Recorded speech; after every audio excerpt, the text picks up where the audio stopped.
वीरांगना रानी दुर्गावती के बलिदान दिवस पर नर्रई नाला स्थित समाधि स्थल पर आयोजित कार्यक्रम में प्रदेश के मुखिया शिवराज सिंह चौहान भी शामिल हुए और उन्होंने कहा कि वीरांगना के शौर्य और बलिदान की गाथा को पाठ्यक्रम में शामिल किया जाएगा।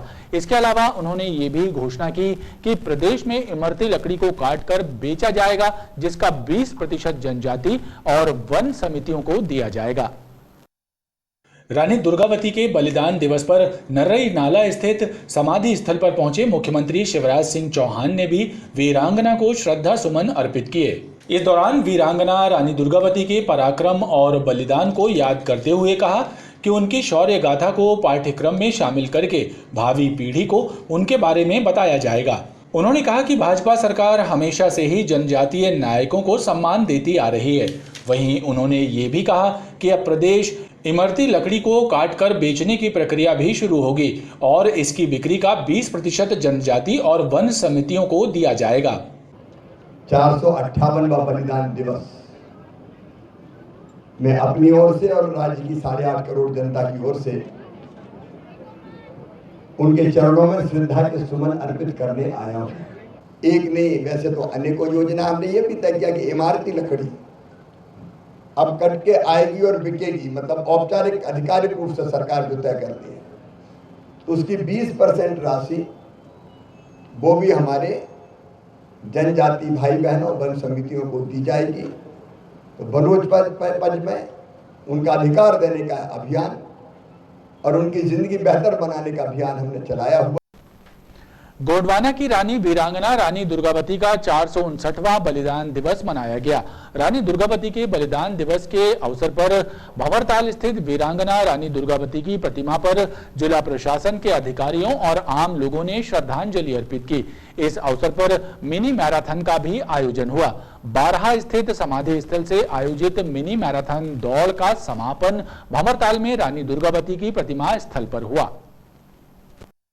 गोंडवाना की रानी वीरांगना रानी दुर्गावती का बलिदान दिवस गौरव दिवस के रूप में मनाया गया। वीरांगना रानी दुर्गावती की शहादत को याद करते हुए उनकी समाधि स्थल बारहा और भंवरताल उद्यान में रानी दुर्गावती की प्रतिमा पर माल्यार्पण किया गया। इस अवसर पर नगर निगम के द्वारा 15 किलोमीटर लंबी मिनी मैराथन भी आयोजित की गई।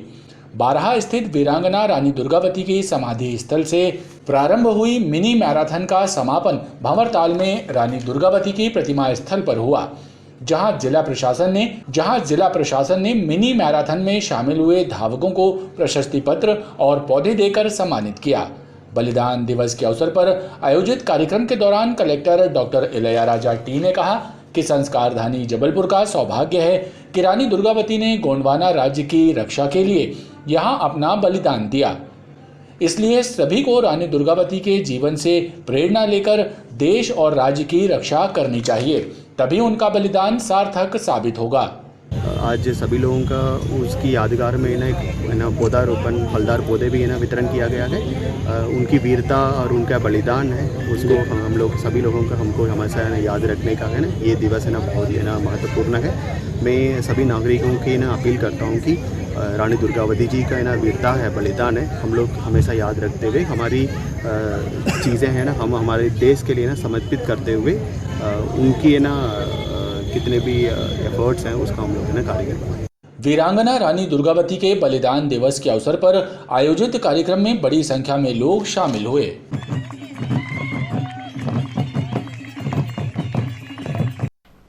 वार्ड क्रमांक 66 रानी लक्ष्मीबाई वार्ड भाजपा, कांग्रेस, आम आदमी पार्टी, बीएसपी की महिला प्रत्याशियों के साथ ही 2 निर्दलीय उम्मीदवार चुनाव मैदान में हैं। सभी उम्मीदवार जनता के बीच पहुंचकर विकास के दावे के साथ मतदान की अपील कर रहे हैं। इसी कड़ी में कांग्रेस प्रत्याशी लीजो जसेले भी पिछले कुछ सालों में अपने द्वारा किए गए जनसेवा के कार्यों को लेकर घर घर दस्तक दे रही हैं। रानी लक्ष्मीबाई वार्ड में चुनावी हलचल तेज हो गई है। इसी कड़ी में कांग्रेस प्रत्याशी लीजो जसेले भी अपने द्वारा किए गए सेवा कार्यों को लेकर मतदाताओं के घर घर दस्तक दे रही हैं और मतदाताओं से वार्ड के विकास में सहभागी बनने के लिए अपने मताधिकार का उपयोग करने और सही प्रत्याशी चुनने की अपील कर रही हैं। और आप लोगों से हमारे देश को आगे बढ़ाने के लिए जो सरकार हमारे देश में गरीबी है, बहुत ही अत्याचार होता है गरीबों के साथ। यहाँ पर लोगों के राशन कार्ड नहीं है, तो मैं चाहती हूँ यहाँ पर पार्षद के लिए मुझे चुना जाए। कांग्रेस प्रत्याशी लीजो जसीले ने कहा कि वो एक फौजी की पत्नी हैं और जिस तरह उनके पति देश की सेवा कर रहे हैं, वो भी जनता की सेवा करने के मकसद से चुनाव मैदान में हैं।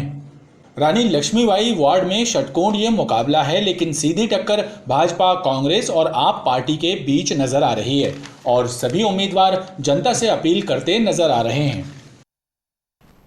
आशा उषा कार्यकर्ताओं ने कलेक्ट्रेट कार्यालय के सामने विरोध किया और उनका भुगतान कराए जाने की मांग की है। उनका आरोप है कि प्रशासन द्वारा उनकी समस्याओं का निराकरण करने के स्थान पर उनकी अनदेखी की जा रही है।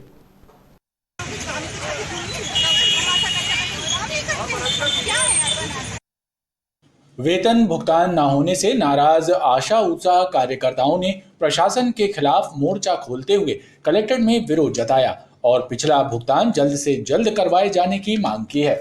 उन्होंने बताया कि भुगतान नहीं होने से उनको परिवार का भरण पोषण करने में परेशानी हो रही है और हम लोग विगत 6 माह से जो हमारा भुगतान रुक के आ रहा है, हम लोग ये चाहते हैं कि हमारा भुगतान पूरा आए, समय पे आए। हम जो आशा कार्यकर्ता है निरंतर अपनी सेवाएं देते हैं।